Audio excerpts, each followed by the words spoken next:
The Salt Lake Valley has always had a time period of inversion every year during the winter months. Pollution gets trapped in the mountains and Utahns are stuck breathing it.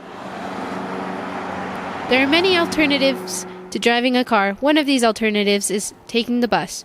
We talked to a local bus driver about how we can help limit pollution. Each bus will take the equivalent of 20 or 30 cars off the road, and we all sign a contract that we eliminate idling as much as possible. We don't idle in school zones and do it as short a time as possible to help try and keep the air clean. Normally we fit 55 on a bus. If it's elementary kids, we can get 80. I think it's awful. It makes it hard to breathe. Anyone with any asthmatic problems or COPD or anything like that, it's an awful thing for them. Can be life-threatening. Needs to be fixed. One of the main factors of inversion is the use of cars. We talked to a student who has been affected as a consequence of the inversion. As someone with asthma, I sometimes have a difficult time with the air pollution. The more pollution there is, the harder it is to breathe sometimes and to not be out of breath. There are many health risks associated with pollution. We talked to a medical professional about what these risks are. My name is Dr. William David Voss. I do family medicine here at Health Plus Clinic, and I have been practicing medicine for 18 years from my perspective, and I take care of a lot of people who have asthma of all ages, actually, and then, of course, people that have COPD, which is a chronic obstructive pulmonary disease.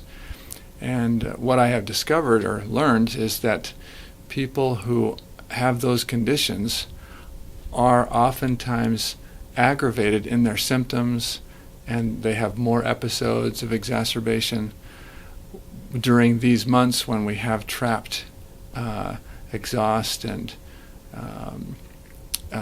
unclean air for them. So they struggle through this, and it requires more medications oftentimes to get through these episodes. And so this is how we mitigate that suffering.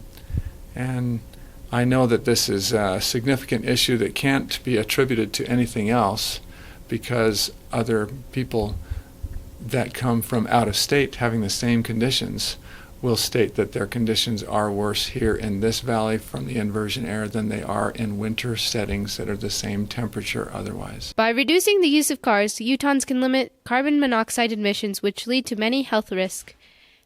Next time, when you go to work or school, consider taking public transportation. This has been Sofia Guadarrama reporting for TV West.